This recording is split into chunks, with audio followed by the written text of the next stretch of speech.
This is the most, when I start a new lesson, this is what I do for, excuse me, for the introductory levels. As you can see, this is called the Lumio is by Smart. Once you actually student log in and you can actually start. And from here, you'll see the student's progress. For example, I want to see how this student's doing. So they will actually move the characters, and they're gonna recognize the characters and know what it actually means, and then I will be able to know that. So for example, this one, if it's a correct, and I put a check mark over here, and then students will say, oh, okay, this is the right answers. So this is the first one I use when I actually introduce the sentence structures on for the introductory levels. This software is called Mimeo. One thing about Mimeo is that you have to pre-enter student's name and also classes, and then when students get their device, they just scan the QR code. They will use it, the school Wi-Fi, and then they will click on their names. So I would know when we actually working on the sentences, and I would know if they are able to read the sentences or recognize the characters. And so I use it for assessment primarily.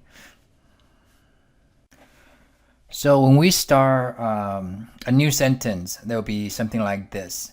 So we have a translation, for example, and then students will need to know how to actually make the sentences and move the words.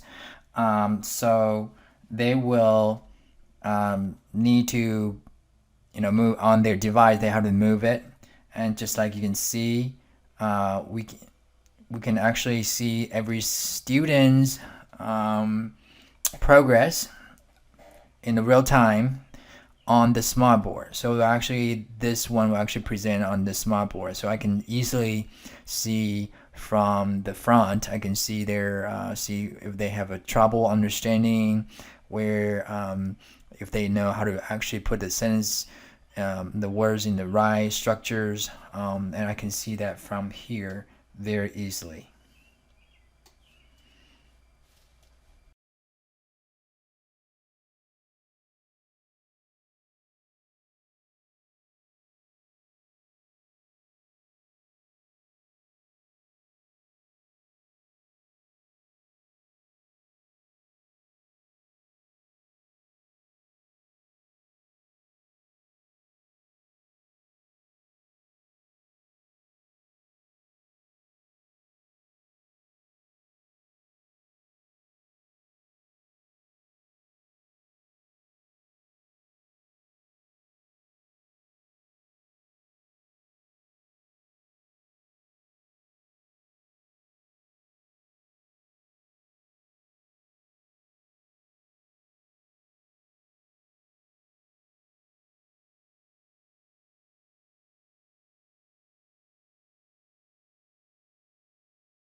This website is called Formative.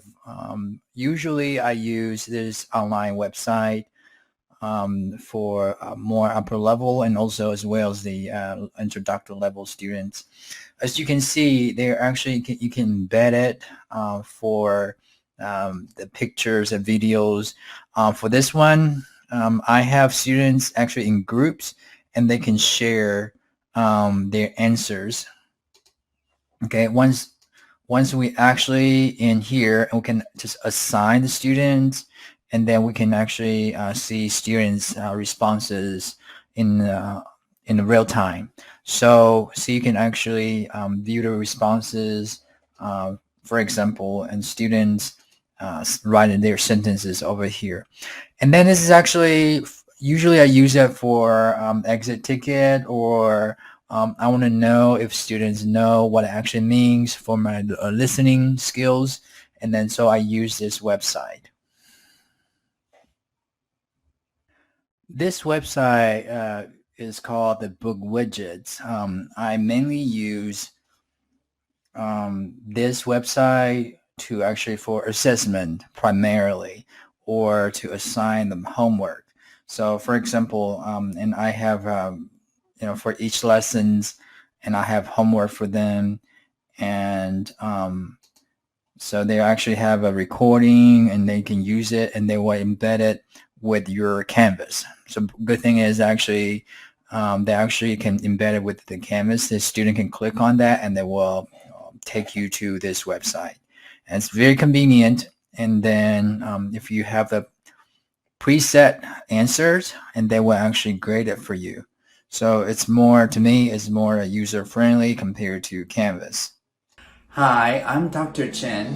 I'm a Chinese teacher at Art Valley Academy. Our project is to use AR, which is augmented reality, to improve students' learning motivations and also their attitude. What is an AR? AR is a short for augmented reality. Basically, we're trying to use an AR, the content, and we're using the software, and then combine that. So in a traditional learning settings, so generally we actually sit down, and the teacher would teach and the student learn. In this project, we're trying to use it in a more interactive way. So where a student can just walk around and find out the answers in the AR material. And it's very, it's not hard. A lot of people, when they think about AR, say, oh, it's so complicated. It could be really complicated, but we are trying to use a more basic ones to link students learning the prior knowledge, and then also the target language. So we try to actually to find out how much students understand the content knowledge.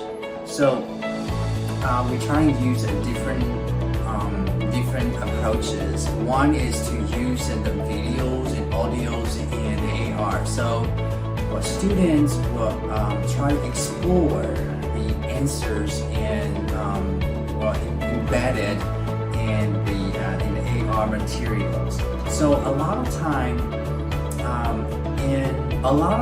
when we implemented the AR in the classroom activities, when students have a hard time understanding the content.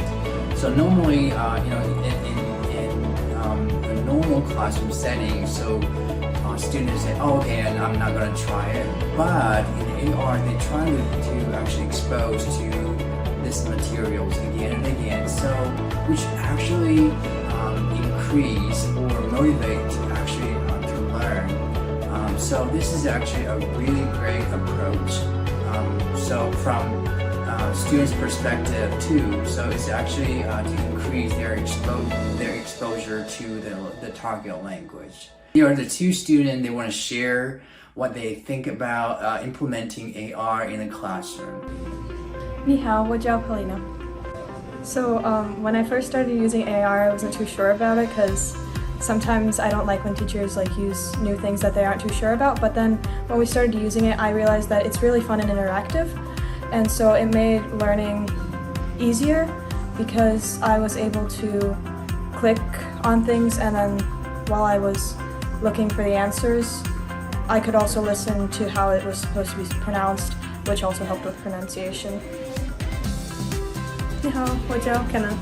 So when I first used it, I kind of questioned it because I wasn't really sure how it was going to go and if it was going to like glitch out or if it was going to not go very well, because a lot of technology tends to like not work very well the first time.